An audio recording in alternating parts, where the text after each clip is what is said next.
Buen día, hermanos. Espero que se encuentren muy bien ahí en sus hogares, esperando que comiencen con fuerza el día de hoy. Y bueno, nada, hermanos, solamente en esta mañana quisiera compartirles una porción de la palabra de Dios. En esta mañana estuve meditando en en Segunda de Tesalonicenses capítulo 3, el versículo 1 y el versículo 2 nos habla acerca de orar, de orar mucho por los siervos de Dios. Pablo en este pasaje pide a la iglesia que oren por él y por las personas que le acompañaban. Y el versículo 1 comienza diciendo: por lo demás, hermanos, orad por nosotros, para que la palabra del Señor corra y sea glorificada, así como lo fue entre vosotros.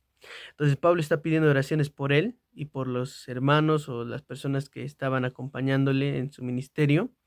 Y Pablo dice: oren por nosotros para que la palabra de Dios corra. ¿A qué se refiere con esto? A que Pablo estaba pidiendo oraciones para que el evangelio o la palabra de Dios siga llegando a más personas, siga siendo escuchada por más personas en diferentes lugares, y de esa forma pueda ser glorificada cuando estas personas, al escuchar la palabra de Dios, pongan su fe en el Señor, ¿no? Y Pablo dice, así como lo fue entre vosotros. Entonces, hermanos, nosotros hemos tenido la oportunidad de escuchar la palabra de Dios.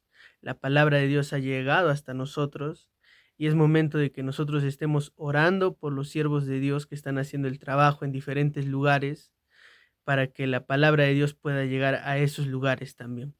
Y estar orando por más obreros también, para que puedan ir a diferentes lugares donde todavía el evangelio no ha llegado, y la gente allí puede escuchar la palabra de Dios y pueda poner su fe en el Señor. Entonces, hermanos, es muy importante que estemos orando por los siervos de Dios, por los pastores, los predicadores, para que sigan haciendo el trabajo, sigan haciendo la obra y sigan compartiendo el evangelio con más personas. Y así como nosotros hemos escuchado la palabra de Dios, eh, gente en otros lugares pueda también escuchar el mismo mensaje que nosotros hemos escuchado, y pueda recibir a Cristo en su corazón y puedan encontrar la salvación en él. Entonces, hermanos, estemos orando por eso, por los siervos de Dios. Y no solo por eso, sino en el versículo 2, Pablo continúa diciendo: y para que seamos librados de hombres perversos y malos, porque no es de todos la fe.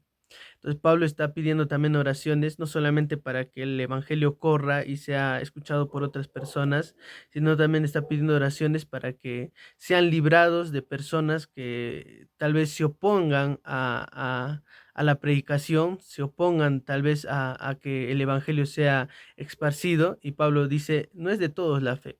Y al no ser de todos la fe, hay gente que se va a oponer, hay gente que va a hacer hasta lo imposible para que el evangelio no sea escuchado en su sociedad, en el lugar donde está.